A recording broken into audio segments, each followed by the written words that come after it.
Alright, here we go. We're diving back into the dimension hole to try to get some more of those shiny runes. And today, we've got our eyes on will runes. And frankly, guard runes too. If you're one of those people that are still trying to build a trickery team in 2024, this is actually how I got the guard runes from my team. So, keep that in mind. You gotta get those puppies some guard runes, am I right? So this is the third video in the series where I cover all of the level 5 dungeons within the dimension hole that give you ancient runes, grinds, and gems. Because I see far too many people just lingering around with 100 dimension hole energy, because I could understand how it isn't immediately apparent why you'd want to be in the dimension hole outside of getting second awakened monsters. Ancient runes have higher base stats, and thus that means a higher minimum stat value and technically a higher maximum value too. And we actually have a guide on the channel for the Cliff of Tough Beastmen, but some things have changed in the few years in between, so we're going to cover it again. First of all, in building our team, we're going to have to keep in mind the gimmick of the entire dimension, which caps the number of stars that you're allowed to have accumulated on your team. So in this dungeon, we're only allowed to have up to 15 stars worth of monsters. So we're not just going to bring 3 nat 5s. We're going to bring a full team. First, let's start with our leader, Veromos, contributing a 33% HP lead to all allies. And Veromos is actually probably the biggest change that this team has seen recently. Veromos' whole role has become more of a hybrid one ever since the advent of Abyss dungeons in 2023.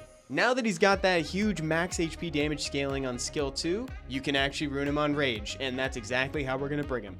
Your primary stats are going to be crit rate, crit damage, speed, and HP. And what's great about Veromos is he can also offer some crowd control options to keep things from getting too hairy. So he'll reduce the boss's attack bar, he has a chance to stun the people surrounding him, and also he helps clear out the waves in the beginning. Also, there's this really dicey spot at the 3rd wave where the boss shoots a whole bunch of debuffs down on everybody, and Veromos can be there to kind of clean it up in case something goes wrong. The next member of the team is Second Awakened Vigor, the Water Werewolf. And oh boy, Vigor actually is probably the MVP of this team if I'm being totally honest. His debuffs are incredibly valuable. He offers heal block on skill 1 and a 3-turn defense break on skill 3. Now what's so important about that heal block though is that the Ancient Guardian of this dungeon has the capability to heal for 100% of his health whenever he crits you. So unless you plan on nuking the boss down, you want a consistent source of heal block, and Vigor will provide it. Now the clause on that passive belonging to the Ancient Guardian is that he crits you and then he heals.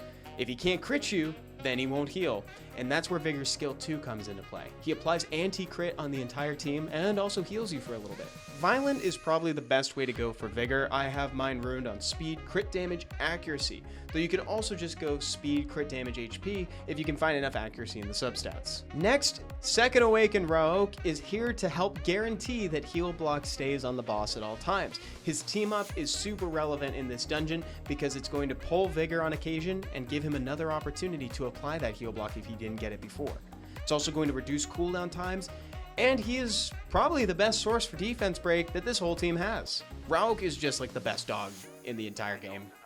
I love him to pieces. Oh wait, I showed him on stream, but look at this. It's my parents' new dog. Isn't he so cute? He's such a good boy. So I named him Raoq. No, just kidding. Raoq's on violent. Attack, crit damage, attack. Because we want him to kill people. We want him to kill people. But in all seriousness, if you find that your Raoq might be getting trounced on the way up to the boss or at the boss, you can always make that last slot HP. Though, I like attack. The last member of the team, it's Fran, the Light Fairy Queen. Even though you have Veromos on the team, there are a lot of debuffs coming at you, and especially things like the glancing, the dots, etc. can really hurt your team. So having some immunity options can actually help with survivability. She also applies attack buff, which we already know is incredibly useful. Just like everywhere else, her job is to keep your team alive, so you'll want her to be really fast and tanky, preferably on violent. Now, when you're actually operating the team, the turn order can look something like this. Fran can go first to apply attack buff to everybody, then Vigor can go to set up a 3-turn defense break.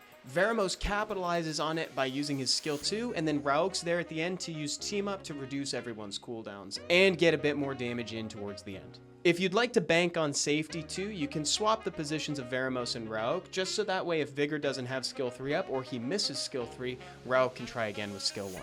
This team is very consistent. It's not necessarily the fastest though. If you'd like to go faster, there are some fun speed team variations for this. I've seen a lot of people bring Verd, Raoq, Ikaru, +1. Now that +1 can lead to a lot of fun situations. You can bring things like a Brandia if you have it. You can bring Crow, so you have triple dogs again. The vampire be walking them dogs. You can also bring Susanoo the Water Ninja and Galleon. That's a popular comp too.